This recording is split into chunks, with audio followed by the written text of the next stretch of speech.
नमस्कार। किसी के प्रति मन में श्रद्धा, भक्ति और विश्वास की भावना ही आस्था है।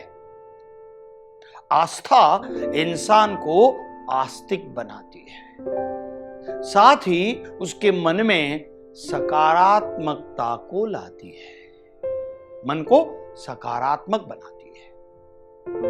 आस्था वो स्थिति है जिसमें एक व्यक्ति अपने सभी तर्कों और आशंकाओं को अलग रखते हुए पूरी श्रद्धा और समर्पण से अपने आप को ईश्वर के नाम पर समर्पित कर देता है।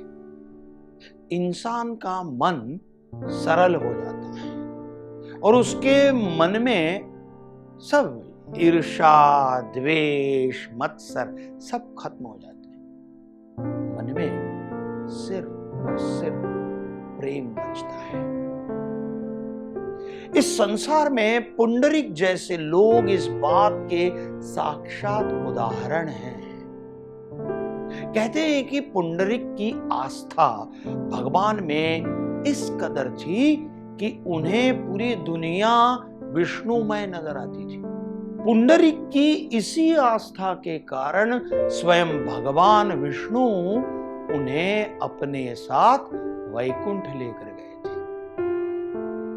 आस्था इंसान को धैर्य रखना सिखाती है और इसी धैर्य की वजह से ही पत्थर बनी अहिल्या वर्षों तक भगवान राम के आने का इंतजार करती है।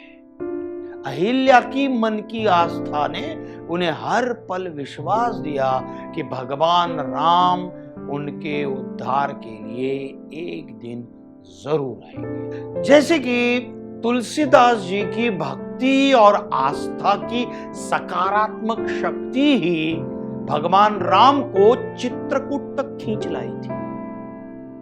बात तब की है जब एक दिन चित्रकूट के घाट पर तुलसीदास जी भगवान श्री राम की प्रतिमा को तिलक लगाने के लिए पूरी आस्था से चंदन घिस रहे थे।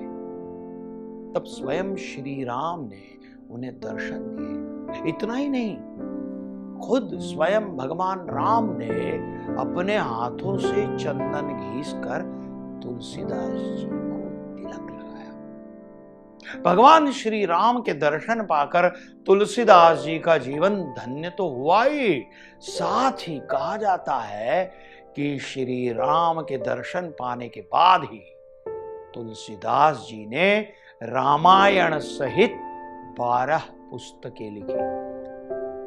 आस्था हमारे अवचेतन मन में एक नई चेतना का संचार करती है। आस्था जब हमारे अवचेतन मन में समाती है तो ये हमारे अवचेतन मन में बसे पुराने बुरे अनुभवों को धीरे धीरे धीरे मिटाने लगती है और बिना किसी विशेष प्रयास के हमारा मन शांत रहने लगता है। एक कहानी और मुझे याद आ रही है जो एक बंधुआ मजदूर की थी। एक बंधुआ मजदूर था जिसमें बचपन से ही भगवान शिवजी को लेकर बहुत अधिक उत्साह और जोश था।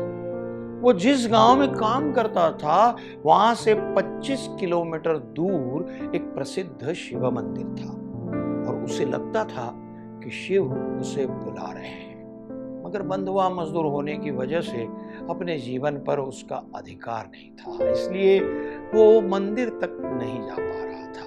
उसने कई बार अपने जमींदार से प्रार्थना की, विनती की कि सिर्फ एक दिन के लिए मुझे जाने दीजिए, मैं मंदिर जाकर वापस लौट आऊंगा। जमींदार हमेशा कहता, आज निराई करनी है, कल खाद डालना है, परसों तुम्हें जमीन जोतना है, फिर और भी काम है, नहीं तुम एक भी दिन बर्बाद नहीं कर सकते। वो बंधुआ मजदूर प्रतिदिन अपना काम करने के बाद पूछता रहता, क्या मैं कल जा सकता हूं? धड़ाम से जमींदार ना कह देता। एक दिन तो जमींदार ने उसे परेशान करने के लिए कह दिया, हाँ हाँ हाँ जा सकते हो, पर आज रात में 40 एकड़ खेत जोत लोगे तो ही जा पाओगे। ये कहकर वो जमींदार वहां से चला गया। मजदूर ये सोचकर हैरान हो गया कि मैं क्या, मेरे जैसे 10 लोग भी आएंगे तो भी 40 एकड़ खेत तो नहीं जोत पाएंगे। वो अपनी कुटिया में गया और निराश होकर सो गया कि अब चाहे कुछ भी हो जाए, कैसे दर्शन करूंगा। वो सो गया, पर इतना निश्चय किया उसने कि कुछ भी हो जाए मैं दर्शन तो करके ही रहूंगा। वो बंधुआ मजदूर सुबह उठकर देखता है तो क्या आश्चर्य, 40 एकड़ खेत जोत दिया गया था। ये प्रभु की लीला देखकर वो अचंभित हो गया। और जब जमींदार आया और उसने खेत देखा तो वो उस बंधुआ मजदूर के पैरों में गिर गया, झुक गया और कहने लगा, भैया तुम जाओ, मैं अब तुम्हें नहीं रोकूंगा, जाओ जाओ जाओ जाओ। मजदूर जब मंदिर पहुंचा तो उसे शिवलिंग के दर्शन नहीं हो पा रहे थे और अंदर जाने की उसकी हिम्मत नहीं पड़ रही थी कि मैं निर्धन हूं, मैं कैसे जा सकता हूं, मैं क्या लेकर आया हूं शिव जी के लिए। क्योंकि इतने साल वो बंधुआ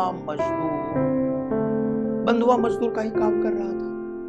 उसने प्रभु से प्रार्थना की कि प्रभु मुझे दर्शन दो, मुझे दर्शन दो। और उसके और शिवलिंग के बीच एक विशालकाय भारी भरकम नंदी की प्रतिमा थी। और आश्चर्य, देखते देखते अपने आप वो नंदी की जो प्रतिमा थी वो धीरे धीरे धीरे धीरे धीरे धीरे खिसकती गई, ताकि उस मजदूर को शिव जी के दर्शन हो सके। इसे कहते हैं आस्था, इसे कहते हैं भक्ति। उस दिन से उस मजदूर का नाम नंदनार पड़ गया और आगे चलकर वो एक संत बन गए। मन की इसी आस्था और ईश्वर पर अटूट विश्वास के कारण ही भगवान को हर कदम पर अपने प्रिय भक्त के लिए आना ही पड़ता है। द्रौपदी के प्रेम और आस्था से खिलाए हुए एक चावल के कण के कारण भगवान कृष्ण को 56 भोग छोड़कर आना पड़ा था।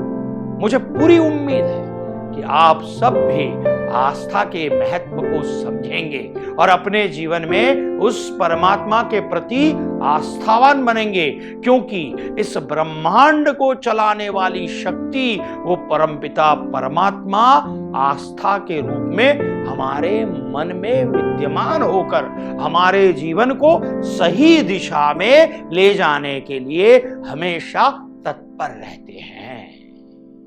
हमारे मन में बसी यही आस्था हमें गलत रास्ते पर जाने से हमेशा रोकती है। तो अपने मन से आस्थावान बनिए, बनोगे ना? धन्यवाद।